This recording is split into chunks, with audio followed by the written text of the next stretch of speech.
SUV de père de famille, c'est bien pratique, mais la plupart du temps, les conduire n'est pas très grisant. Les constructeurs nous proposent du coup de plus en plus de SUV sportifs pour atténuer les frustrations.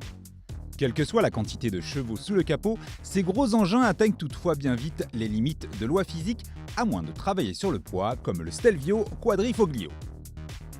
1830 kg, cela paraît énorme, mais pour un SUV de 4,70 m développant plus de 500 chevaux, c'est à saluer. Avec ses 510 chevaux et 600 Nm de couple, le V6, qui n'était autre qu'un V8 Ferrari à l'origine, est capable d'abattre un 0 à 100 km/h en 3 secondes 8 seulement. La boîte, toujours d'origine SF et que l'on retrouve déjà sur le Stelvio conventionnel, n'est peut-être pas la plus rapide sur circuit, mais offre de très bonnes sensations sur route ouverte. Là où certains proposent en option des suspensions pneumatiques ou des roues arrière directrices, le Stelvio, lui, propose plus simplement un amortissement piloté à 3 lois, associé à un torque vectoring.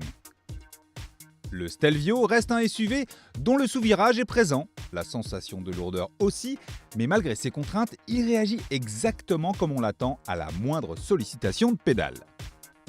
Sa répartition des masses est excellente et on le fait pivoter en son centre pour corriger une trajectoire ou s'extraire d'une épingle. Le torque vectoring, la propulsion à 100% sur l'arrière la majorité du temps et l'amortissement à 4,5 bras permettent de réaccélérer très tôt avec une grande stabilité du train arrière. En principe, les 4 roues motrices n'interviendront qu'en cas d'extrême nécessité ou en sortant des sentiers battus. Comme pour le Stelvio conventionnel, c'est dans le détail que le Quadrifoglio montre ses limites, ou plutôt affiche ses partis pris. En équipement de confort par exemple, il ne faudra pas être trop gourmand. Pas de conduite automatique ou de vision à 360, pas de parc assist ou autre gadget électronique. Le régulateur adaptatif est ce qu'il y a de plus avancé à bord. Il y a aussi quelques imprécisions d'ajustement, notamment la fibre de carbone sur le volant qui déborde un peu ou certains craquements plastiques un peu trop présents. Il règne toutefois à bord une belle ambiance sportive à l'italienne.